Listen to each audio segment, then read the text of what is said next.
자, 방화범이에요. 정말 핫한 피플이죠. 5호선 방화 당시 CCTV 영상이 공개됐습니다. 함께 보시죠. 영상부터 보시죠. 자, 달리는 전철안 모자를 쓴 남성. 가방에서 노란 통을 꺼냅니다. 뚜껑을 열더니 바닥에 인화 물질을 쏟기 시작합니다. 놀란 승객들은요. 어휴, 옆 칸으로 긴급히 대피합니다. 미끄러진 바닥 때문에 넘어지기도 합니다. 임산부도 넘어집니다. 남성이 앉아서 자 불을 붙이죠. 시뻘건 불길이 순식간에 열차를 가득 채웁니다. 어우, 불길이 치솟은 순간부터 시커먼 연기로 가득 찰 때까지 단 10초에 불과했습니다. 승객들이 밀려오자 옆 칸 승객들도 이동하며 곳곳에서 부딪히고 넘어지는 상황이 벌어집니다. 출입문을 열어젖히고 밖으로 탈출하는 승객들. 다행히 천만다행히 인명피해는 없었지만 정말 위험천만한 순간이었습니다. 검찰은 이 방화범에게 살인미수 혐의를 적용했습니다. 김광선 변호사님, 살인미수 적용됩니까?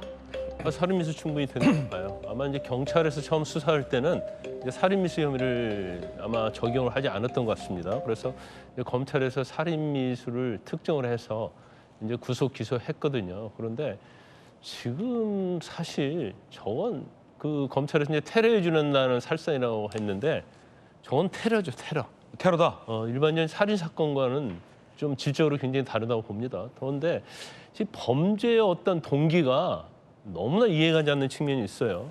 지금 나이도 상당히 고령이더라고요. 67살이고.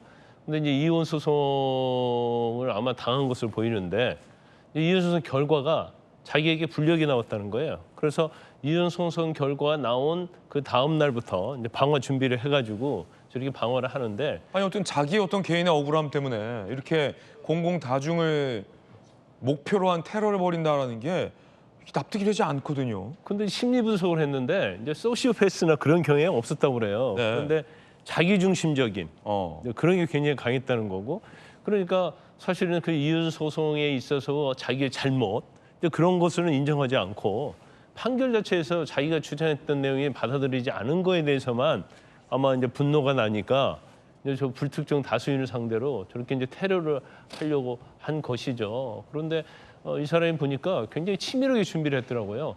일부러 이제 우리가 주유소 가서 휘발유를 그냥 사면 의심하지 않습니까? 그러니까 헬멧까지 쓰고 가가지고 마치 자기 이륜 자동차에 넣을 것처럼 해서 3.5리터 휘발유를 또 사가지고 또 그 전날 지금 테러를 하려고 한 전날은 1, 2, 4호선 다 둘러봤다는 거 아니에요? 그러다가 어디가 가장 블레이기에 좋은 곳인가를 이제 찾았다는 거고 결과적으로 그 다음 날 이제 지하철 5호선에다 이제 방화를 한 거예요. 근데 저거 정말 천만 다행이에요. 왜냐하면 이 밀폐된 공간이잖아요. 그리고 당시에 저 지하철이 여의나루역에서 마포 쪽으로 가고 있었다는 거예요. 그 장소가 한강 밑이었다고 합니다. 근데 사실 대피할 수도 없는 그런 장소였던 거예요.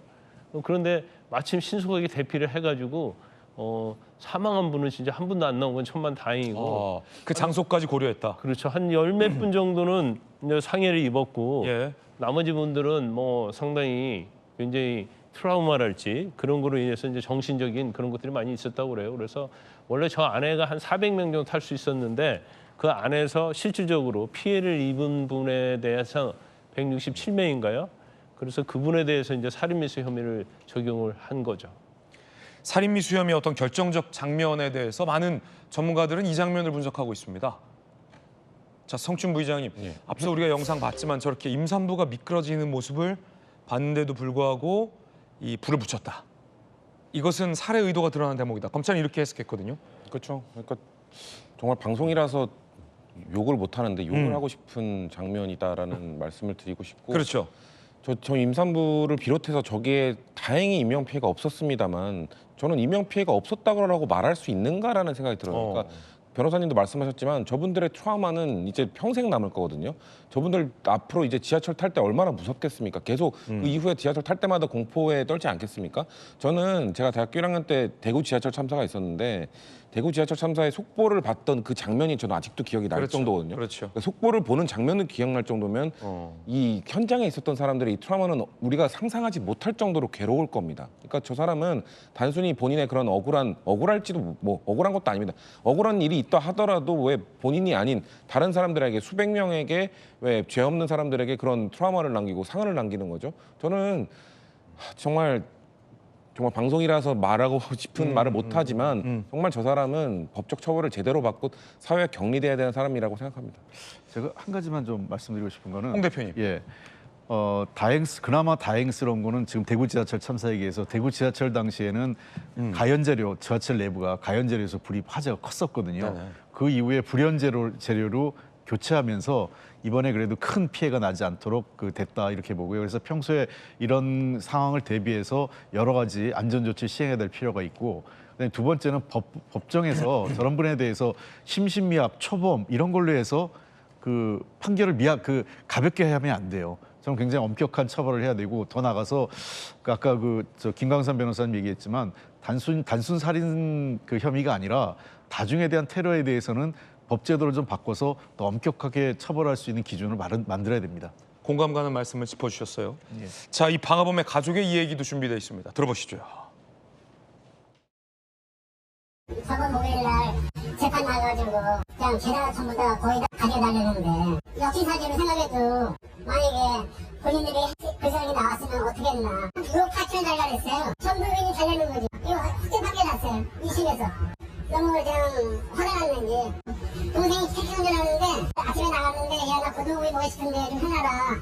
그래서 대답을 했나봐요. 가자 새벽 4시에 들어왔는데 배고프잖아요. 밥 먹으려는데 고등어 해놨으니까는 뭐 장초에 했느냐 안 했는지 모르겠어요. 그게 써있더라고. 그게 이런 사이예요.